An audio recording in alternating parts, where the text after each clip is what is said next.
सदा चाहिँ हाम्रो लक्ष्मण दाइ त होला नि एउटा बल लाग्ने मान्छे भाइ गिनिज बुकको नाम लेख्न प्रयास गर्नु पर्यो भाइ अब के गरे हुन्छ त्यो चाहिँ गर्नु पर्यो अगाडि भाइ अगाडि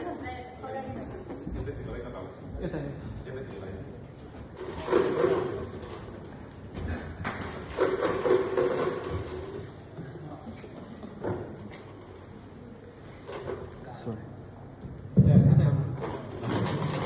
भाइले बल तान्नुहुन्छ भाइले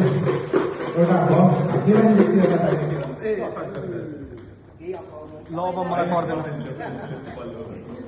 भाग्यमानीको बल निस्क्यो हेरौँ भाइले कुन बल तान्नु भाइ 4 नम्बर बल के हो यही बल आयो क्या हो 4 नम्बर